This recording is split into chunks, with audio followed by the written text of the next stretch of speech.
angkatku dari gelap, kasih tulus memberi warna. Kau buang semua gelisah, kau beriku sukacita, kau buatku selalu tertawa. Kau taruh lagu baru dalam hatiku, mulutku bersorak memuji namamu. Dari hatiku mengalir pujian bagimu, oh sukacita, Rohmu hadir di sini.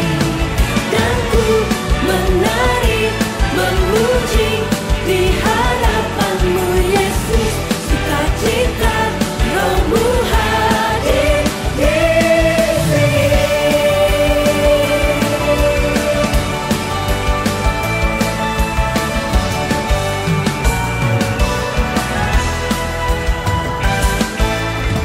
Karyamu mempesonaku, kau angkatku dari gelap, kasih tulus memberi warna. Kau buang semua gelisah, kau beriku sukacita, kau buatku selalu tertawa. Kau taruh lagu baru dalam hatiku, mulutku bersorak memuji namamu. Dari hatiku mengalir pujian bagimu, oh sukacita, Rohmu hadir di sini. Dan ku menari memuji di hadapanmu Yesus, sukacita, Rohmu hadir di sini.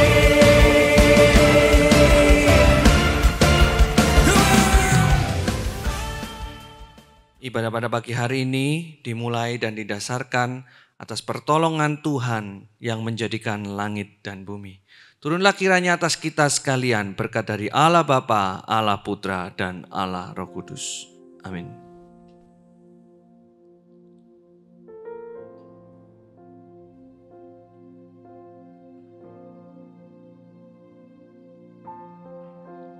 Karena kami tahu Engkaulah satu-satunya Tuhan, maka ini kami Tuhan datang di hadapan-Mu.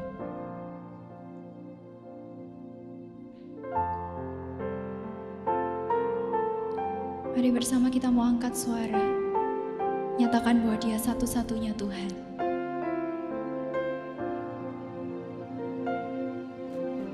Betapa dahsyat Engkau Tuhan, Pencipta segala yang ada, dulu sekarang sampai selamanya. Hanya Engkau Tuhan, tak terselami pikiran-Mu, tak terukur panjang setia-Mu, dulu sekarang sampai selamanya. Hanya Engkau Tuhan, ku sembah Engkau.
dahsyat Engkau Tuhan.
Segala sesuatu yang telah terjadi dalam hidup kami dan yang sedang kami alami saat ini, dan bahkan apa yang akan terjadi pada hidup kami di masa yang akan datang, sungguh membuktikan bahwa Engkau tetap Allah yang berkuasa atas hidup kami.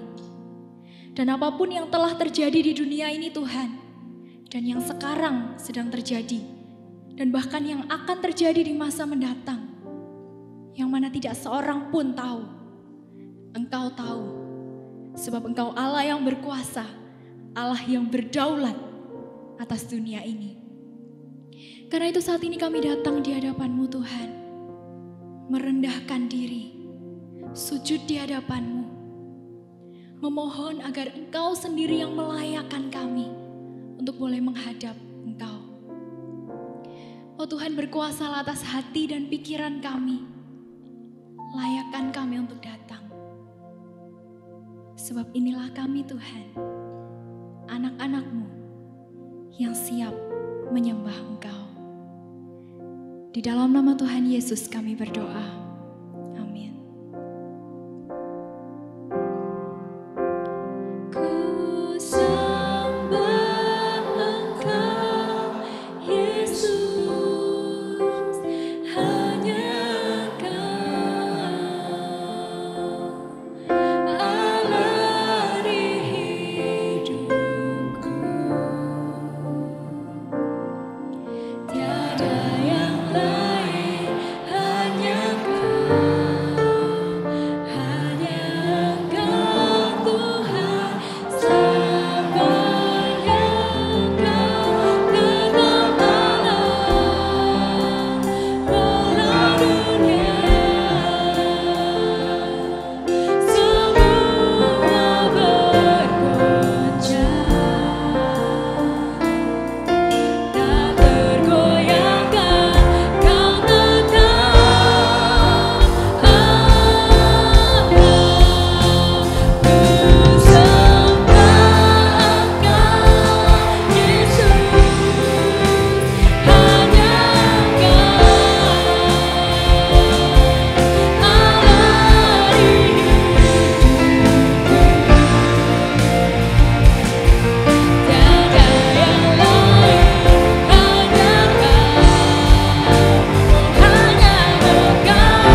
memberikan kita damai, memberikan kita sukacita.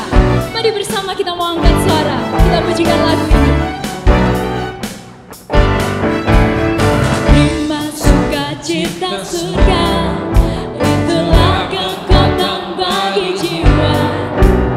Dapat rasakan kasih-Nya di tengah badai yang bergelora. Terima sukacita surga, itulah kekuatan bagi jiwa. Dapat saksikan kuasa-Nya, takutkan badai yang bergelora. Haleluya, Kau ada dalam hatiku, takkan patah semangatku, takkan hilang kekuatanku. Haleluya, Ku mau bersorak bagimu, sukacita surga nyata penuhiku. Mari sekali lagi kita katakan, terima sukacita surga. Katakan bersama-sama. Terima sukacita surga, itulah kekuatan bagi jiwa. Dapat rasakan kasih-Nya di tengah badai yang bergelora.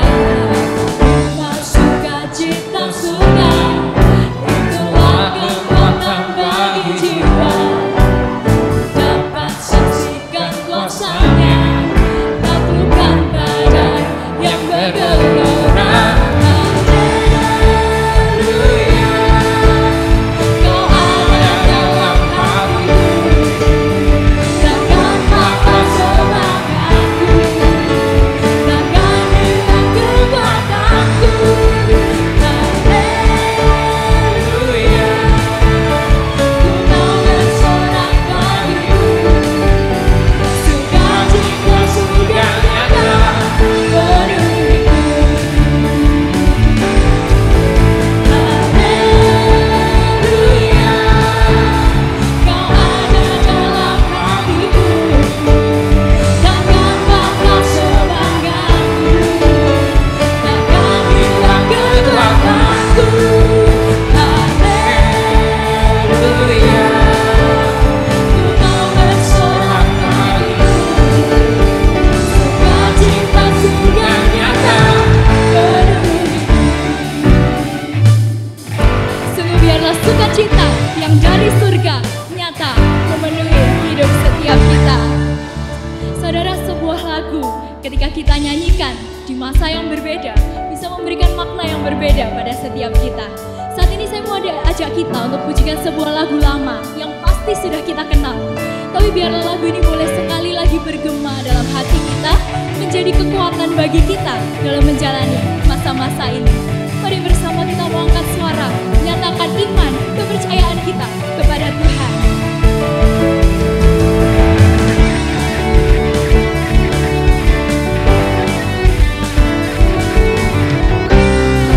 Katakan bersama, Tuhanlah kekuatan kita. Tuhanlah kekuatan dan mazmurku, Dia gunung batu dan keselamatanku. Hanya padamu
masa seperti ini dan sampai seterusnya tetap hidup memegang iman yang kita percayai, hidup memegang iman kita di hadapan Tuhan. Mari saat ini saudara dengan bangkit berdiri dan dengan penuh rasa hormat kita mau bersama-sama ikrarkan pengakuan iman rasuli.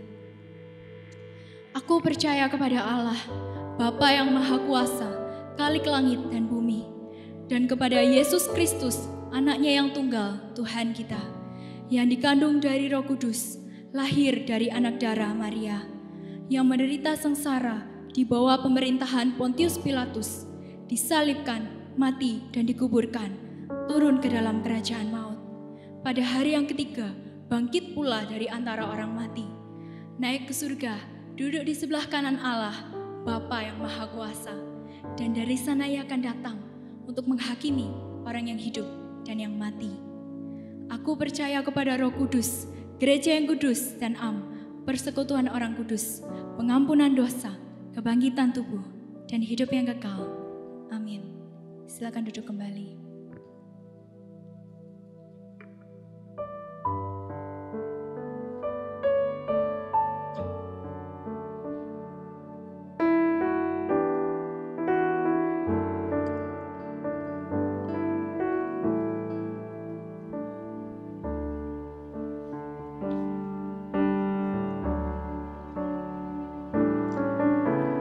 Ada waktu untuk bersuara.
Meskipun apa yang terjadi saat ini tidak kami pahami, meskipun apa yang kami alami saat ini seakan-akan aneh, tidak bisa kami percaya, tidak bisa kami bayangkan. Tapi kami mau percaya Tuhan, bahwa ini pun tidak lepas dari rencana-Mu. Semua yang terjadi ini tidak lepas dari master plan-Mu Tuhan. Karena itu saat ini Tuhan kami datang di hadapan-Mu dengan hati yang hancur. Kami membawa hidup kami. Kami mau dengan jujur mengakui bahwa kami khawatir atas hidup kami Tuhan. Kami takut atas hidup kami Tuhan. Karena kami tidak lagi tahu, kami tidak lagi bisa memprediksi apa yang akan terjadi. Kami bingung akan masa depan kami. Dan bahkan kami tidak tahu Tuhan apa yang akan terjadi di hari esok. Tapi kami mau belajar percaya bahwa Engkau tetap Tuhan yang sama. Tuhan yang telah mengasihi kami dari semula, yang tetap mengasihi kami, memperhatikan kami di masa ini. Dan Tuhan yang tetap sama, yang sudah berada di masa depan kami. Tuhan yang tetap sama, yang akan menuntun kami berjalan selangkah demi selangkah. Ajar kami untuk bertahan Tuhan di masa-masa ini. Dan ajar kami Tuhan, ketika saat ini segala aktivitas kami telah berkurang, segala kesibukan kami telah berkurang, ajar kami untuk boleh menggunakan waktu kami dengan bijak. Ajar kami Tuhan untuk memakai waktu yang ada ini untuk kembali kepadamu, untuk mendekat kepadamu, untuk menambah porsi kami bersekutu dengan Engkau, menambah porsi kami membaca firman-Mu, menambah porsi kami berdoa kepadamu, menambah porsi-Mu Tuhan atas hidup kami, sedikit demi sedikit, sampai akhirnya seluruh hidup kami boleh benar-benar memuliakan Engkau. Ajar kami untuk memakai waktu-waktu ini dengan bijak. Sehingga ketika waktu ini telah lewat Tuhan, ketika setiap aktivitas kami telah dimulai kembali, kami boleh tetap memegang iman yang sama, kami boleh tetap berjalan dengan Tuhan yang sama. Kami boleh tetap melanjutkan hidup kami, aktivitas kami, kesibukan kami, pekerjaan, sekolah, pelayanan kami bersama dengan Engkau. Sebab di saat-saat ini Tuhan, kami telah membangun dasar yang kuat. Saat ini Tuhan bukan hanya bagi diri kami sendiri, tapi kami juga mau berdoa bagi komunitas kami. Kami mau berdoa untuk gereja kami, berdoa untuk Gloria secara keseluruhan. Di cabang manapun Kau tempatkan kami, di komunitas manapun Kau letakkan kami Tuhan, kami tahu Engkau punya rencana. Dan kami percaya Tuhan, bahwa persaudaraan di antara kami telah dibangun di atas dasar yang kuat. Bahwa kami adalah satu tubuh di dalam Engkau. Dan karena itu, ruang dan waktu tidak menjadi batasan, tidak menjadi penghalang bagi kami untuk tetap berkomunitas di masa-masa seperti ini. Ajar kami untuk terus mengingat nama-nama saudara kami dalam doa kami, menyebut nama mereka, memperhatikan dan mengasihi mereka dengan cara-cara yang bisa kami lakukan saat ini. Sehingga komunitas ini boleh tetap hidup meskipun kami tidak bertemu secara fisik. Hidupkan kembali gereja-Mu Tuhan, nyalakan kembali api kami. Dan kami juga mau berdoa Tuhan, lebih luas lagi. Kami mau berdoa untuk orang-orang Kristen di seluruh dunia ini yang sedang terkena pandemi yang sama.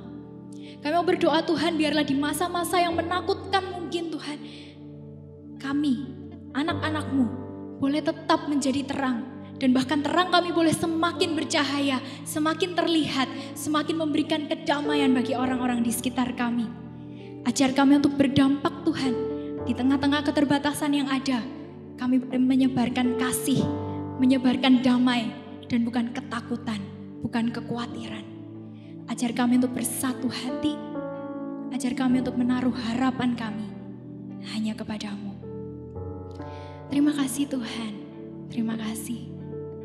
Inilah setiap seru dan doa kami Tuhan, yang kami percayakan hanya kepadamu, satu-satunya Tuhan di hidup kami.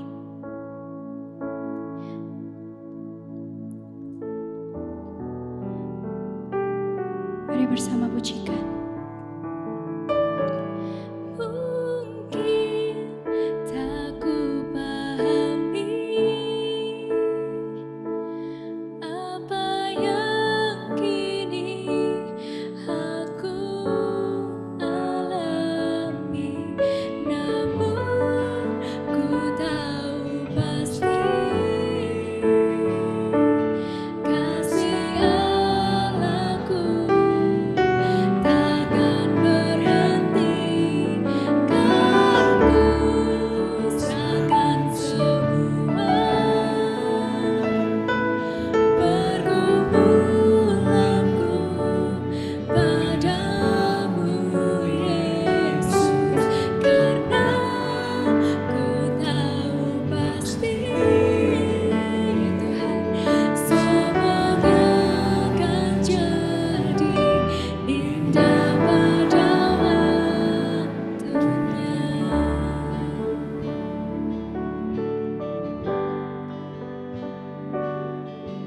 Selamat pagi saudara-saudara yang dikasihi oleh Tuhan. Puji syukur kalau pada pagi hari ini kita boleh berjumpa kembali bersama-sama di dalam ibadah online ini.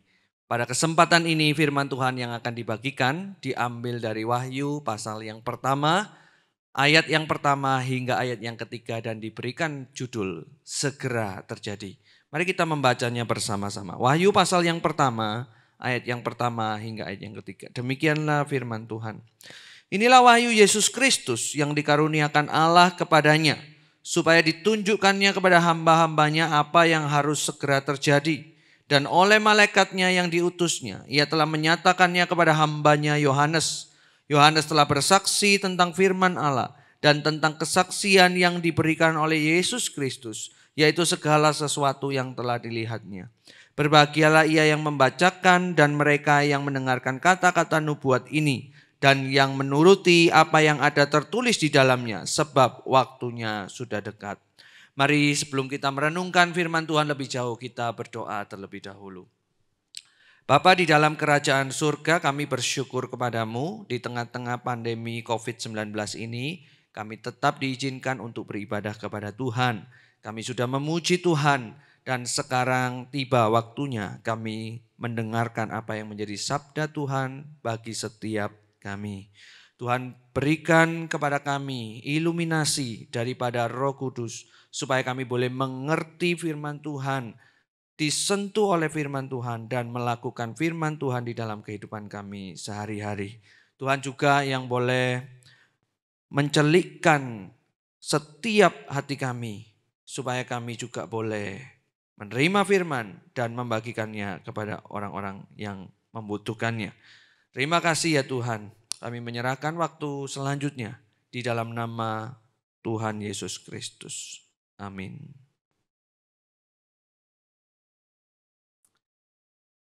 Saudara, hari-hari ini dunia dikejutkan dengan kemunculan virus corona yang menghancurkan banyak sektor. Bayangkan saja virus COVID-19 atau yang kita kenal dengan virus corona ini menghancurkan berbagai macam sektor kehidupan. Bukan hanya menghancurkan berbagai sektor kehidupan, tetapi virus corona ini sudah memakan ratusan ribu jiwa korban daripada keganasan virus ini. Belum lagi orang-orang yang sudah terjangkit sudah mencapai jutaan. Di tengah-tengah kondisi yang demikian, perekonomian hancur, hidup menjadi sulit, susah, orang-orang harus dikurung di rumah masing-masing. Saya percaya ada banyak orang-orang yang berdoa dengan sungguh-sungguh kepada Tuhan. Ada orang-orang yang bergumul bersama dengan Tuhan. Khususnya mungkin ada beberapa orang yang keluarganya menjadi korban daripada virus COVID-19 ini. Mereka dilanda kesedihan luar biasa, mereka didera kesulitan yang bejibun, dan mereka datang kepada Tuhan. Tapi bolehkah saya bertanya, kepada orang-orang yang bergumul kepada Tuhan itu. Kepada orang-orang yang berdoa kepada Tuhan dengan sungguh-sungguh itu. Barangkali dari mereka ada yang bertanya sama seperti apa yang saya tanyakan. Di mana Tuhan? Kalau Tuhan itu ada, kalau Tuhan itu berkuasa, kalau ada orang-orang yang menggantungkan hidupnya beriman bergumul bersama Tuhan. Kenapa Tuhan tidak memberikan kelegaan? Kenapa sampai hari ini berbulan-bulan lamanya virus ini tetap menjadi momok di dalam kehidupan kita? Bahkan para pakar sekalipun jelas sekali memprediksi bahwa virus ini masih akan berlangsung lama dan kita harus hidup berdampingan dengan virus ini untuk jangka waktu yang tidak menentu. Belum lagi ditambah penemuan vaksin yang masih ditengarai tahun depan paling cepat. Saudara, kondisi-kondisi demikian ini membuat banyak orang bertanya, di mana Tuhan? Saudara, beberapa waktu yang lalu ada seorang yang kemudian bercerita kepada saya, keluarganya terhindar daripada COVID, tetapi mereka terjangkit penyakit yang lain, yaitu kanker stadium akhir. Dan di tengah-tengah penyakit yang diderita oleh anggota keluarganya itu, ia datang kepada Tuhan dengan sungguh-sungguh. Tetapi kemudian dia berkata kepada saya, di mana Tuhan waktu-waktu ini? Oh, belum lagi ada orang yang berjuang di tengah-tengah kondisi yang demikian. Berjuang di tengah-tengah PHK-nya. Mereka bergantung, berserah penuh kepada Tuhan. Menghadiri ibadah online.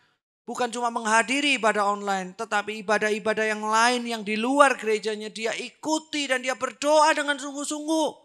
Tetapi kemudian saking lelahnya dia berkata, di mana Tuhan pada waktu ini? Kalau kemudian harapan itu ada, kenapa harapan itu tidak segera terjadi? Di manakah Tuhan? Saudara, pertanyaan dilema kehidupan seperti ini pernah dialami oleh seorang murid Tuhan Yesus yang bernama Yohanes. Diceritakan di dalam Alkitab, seorang yang bernama Rasul Yohanes itu, dia percaya, dia berharap kepada Tuhan. Apalagi setelah murid-murid menyaksikan bahwa Tuhan Yesus itu mati, bangkit dan naik ke surga. Ini dibuktikan ketika kita membaca Kisah Para Rasul ayat yang pertama hingga ayat yang ke-8. Kita akan menemukan bahwa murid-murid itu bertanya kepada Tuhan Yesus. Demikian, Tuhan, kapan Engkau akan memulihkan Israel? Saudara, pertanyaan ini mengandung sebuah harapan akan berakhirnya sebuah kesulitan dan adanya pemulihan. Saya menduga ketika murid-murid menanyakan hal ini, besar kemungkinan mereka, murid-murid, percaya bahwa suatu kali kelak di dalam kehidupan mereka akan terjadi pemulihan yang ajaib dari Tuhan. Tapi apa yang selanjutnya terjadi di dalam kehidupan mereka? Alkitab mencatat justru di tengah pengharapan mereka akan pemulihan Israel, justru kehidupan mereka menjadi sangat sulit. Kita tahu ceritanya dari Alkitab, di dalam kitab Kisah Para Rasul dikatakan murid-murid mendapatkan aniaya. Yohanes pun dipenjara.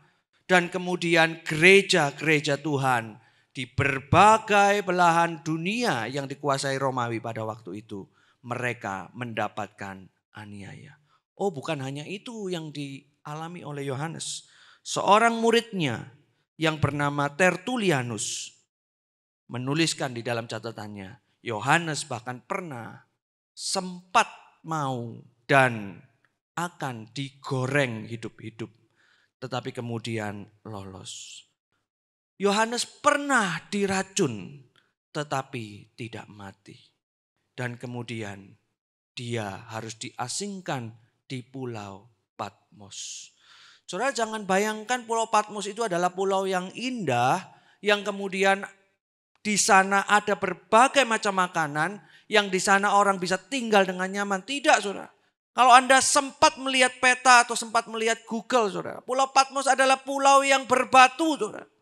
Di mana di sana tidak ada hutan, tidak ada tumbuhan, bahkan orang hidup harus berada di sela-sela karang. Bayangkan kalau kemudian hujan itu melanda, bayangkan ketika ombak itu besar datang, itu merupakan masa-masa sulit. Saya yakin di tengah-tengah keadaan seperti itu, Yohanes pernah berkata, Tuhan, aku ini sudah berharap kepadamu dan aku melihat sendiri bagaimana engkau mati, bangkit dan naik ke surga. Dan engkau menjanjikan pemulihan itu akan datang. Tapi di mana pemulihan itu? Kenapa aku belum bisa merasakannya? Saudara, di tengah-tengah kondisi yang seperti demikian, ternyata Tuhan tidak meninggalkan Yohanes. Ternyata apa yang diharapkan oleh Yohanes itu tidak pernah sia-sia ketika Tuhan sendiri memberi penglihatan kepada Yohanes. Saudara, kitab Wahyu adalah kitab penglihatan Yohanes tentang apa yang diwahyukan Tuhan. Tetapi juga sekaligus adalah kitab penghiburan. Kita tidak akan membahas bagaimana penglihatan-penglihatan Yohanes secara satu persatu karena waktu. Tetapi yang saya mau katakan adalah demikian. Kitab Wahyu itu ada, dituliskan oleh Yohanes untuk memberi penguatan kepada gereja-gereja yang ada di Asia Kecil. Kepada 7 jemaat yang pada waktu itu mengalami penganiayaan. Apa tujuan Tuhan memberikan penglihatan? Tuhan memberikan penglihatan kepada Yohanes supaya Yohanes mengerti bahwa di tengah-tengah situasi yang demikian Tuhan tidak tinggal diam. Akan ada waktunya. Waktu yang ultimat ketika keadilan Tuhan, ketika berkat Tuhan itu kemudian digenapi dan semuanya itu akan menjadi baik. Khususnya bagi orang-orang yang percaya, yang berharap kepada Tuhan. Untuk itulah kitab Wahyu ini ditulis. Untuk itulah Yohanes membagikan kitab ini, surat ini kepada 7 jemaat. Saya rasa Yohanes membagikan surat ini kepada 7 jemaat bukan tanpa tujuan. Yohanes tahu pergumulan mereka.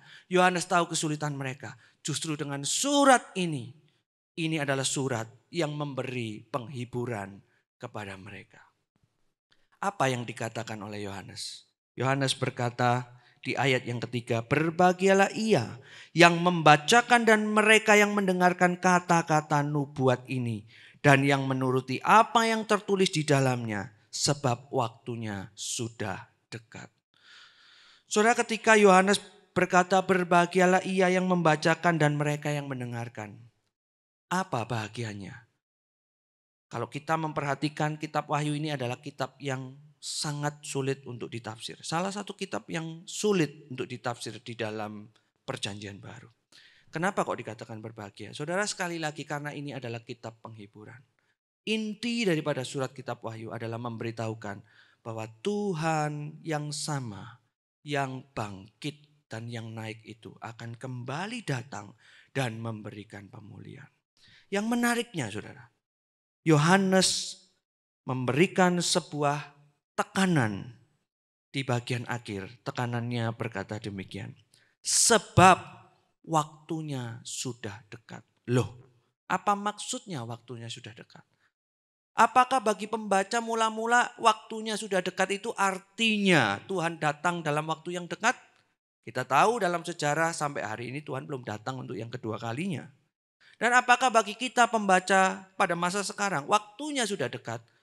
2 bulan lagi Tuhan akan datang karena waktunya sudah dekat? Tampaknya bukan itu saudara.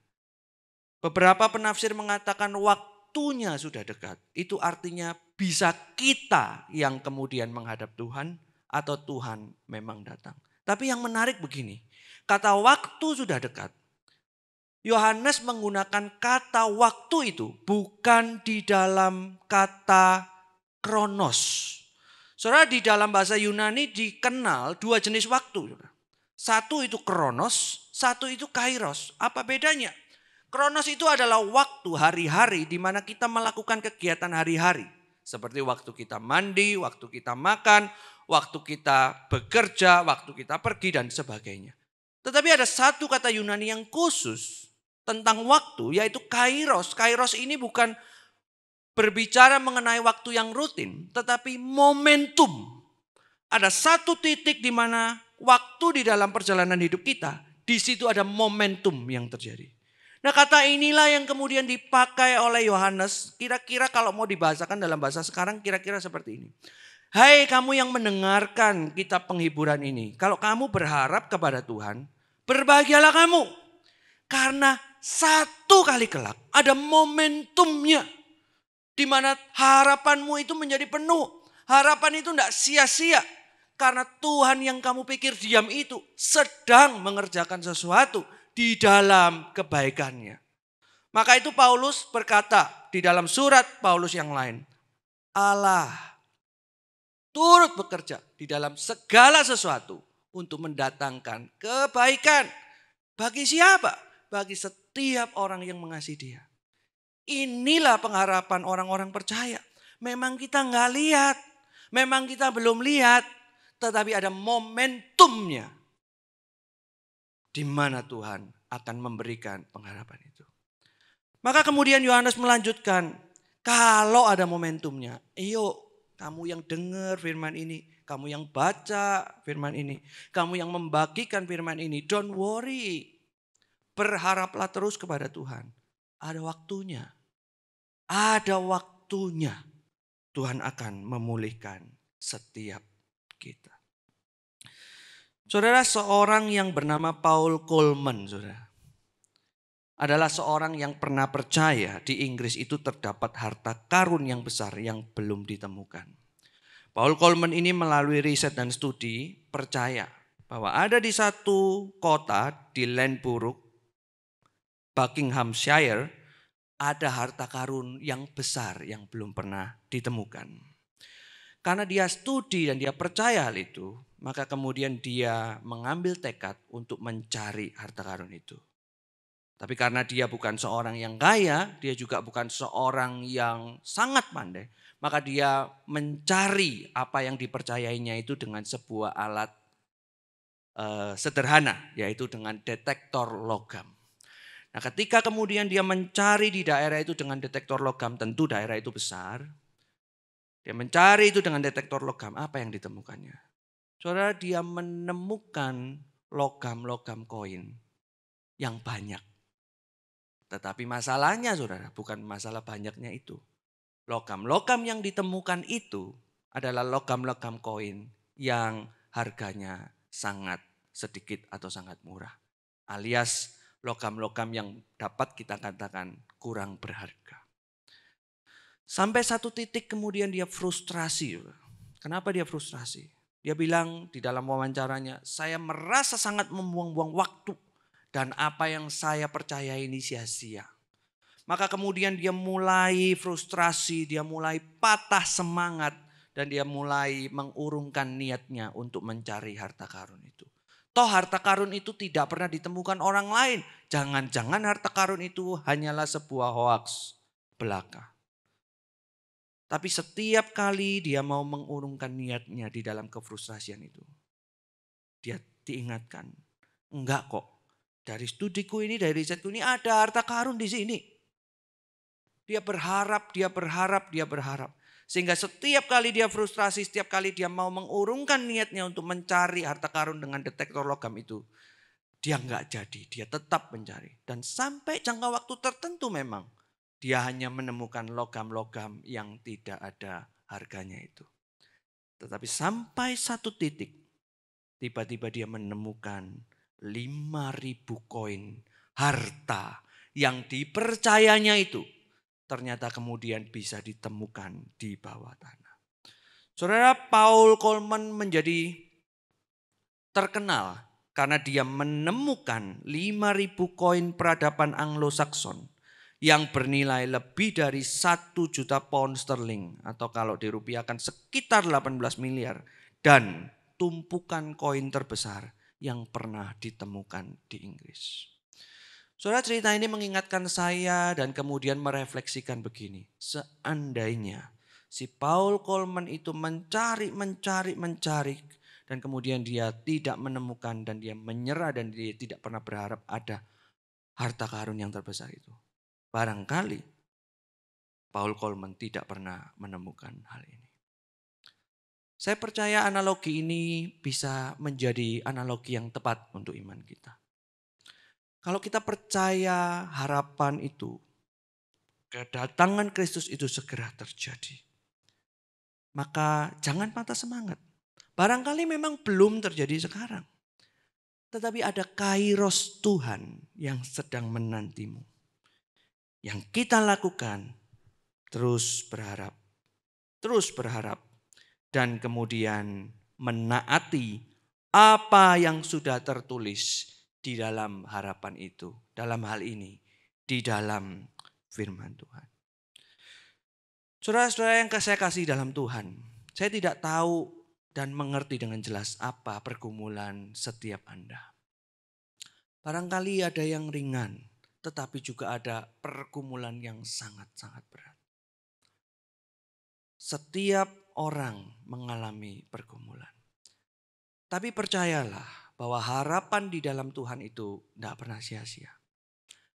Ia akan segera datang di dalam momentum Tuhan.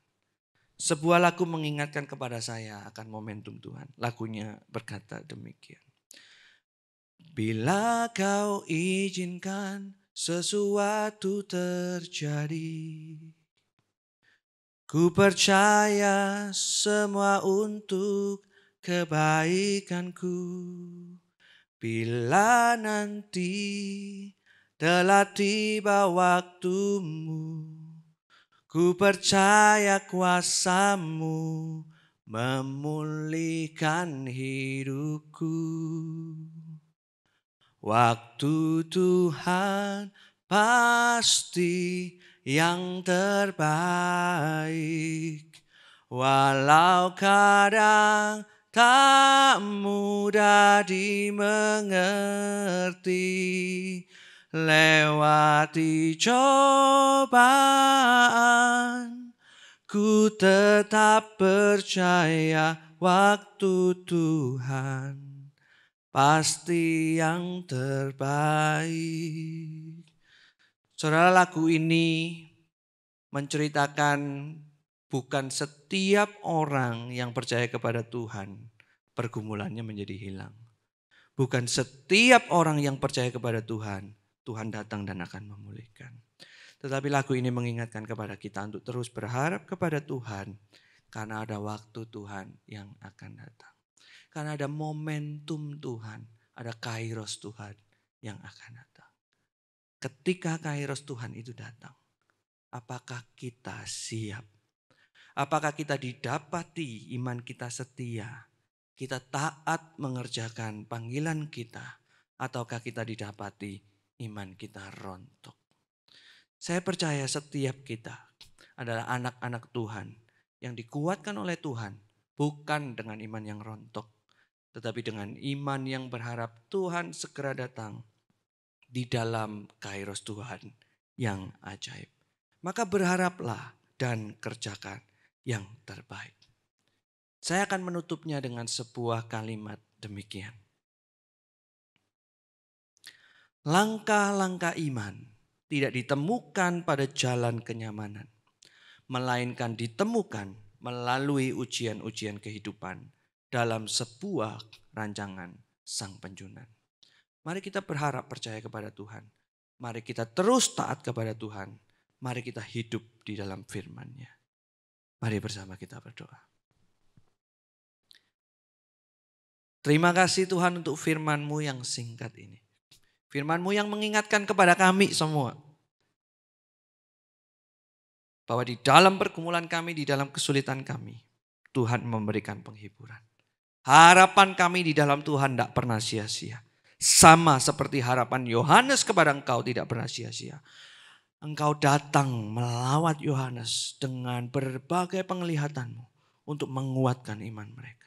Maka kami juga percaya Engkau juga melawat kami hari ini melalui firman yang sudah dituliskan oleh hamba-Mu, oleh murid-Mu Yohanes itu. Berikan kepada kami kekuatan ya Tuhan. Menjalani hidup ini tidak pernah mudah. Tetapi kami percaya bergandeng berjalan bersama Tuhan. Itulah kekuatan kami. Dan berikanlah kepada kami keyakinan waktu Tuhan yang terbaik. Terima kasih ya Tuhan. Kiranya firman ini boleh menjadi penghiburan bagi setiap kami. Amin. Biarlah firman yang telah disampaikan boleh tertanam dalam hati kita, bertumbuh dan mengubahkan kita semakin hari semakin serupa dengan Tuhan. Mari bawa hidup kita kepada Tuhan. Mari responi firman ini.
Mari kita menundukkan kepala, memejamkan mata kita dan menerima berkat yang daripada Tuhan.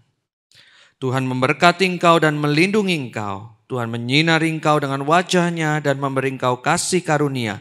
Tuhan menghadapkan wajah-Nya kepadamu dan memberi engkau damai sejahtera dari sekarang sampai selama-lamanya. Amin. Shalom jemaat Tuhan, ada beberapa pengumuman yang harus diperhatikan. Mengingatkan bagi kita semua untuk tetap setia beribadah kepada Tuhan. Ibadah online kita masih akan berlangsung dari bulan Mei hingga bulan Juli mendatang. Mari kita setia bersama-sama beribadah online dan kemudian kita juga setia memberikan dukungan kepada gereja Tuhan melalui persembahan yang dapat kita berikan melalui transfer ke nomor rekening berikut ini dan QR Code. Terima kasih, selamat hari Minggu, Tuhan Yesus memberkati.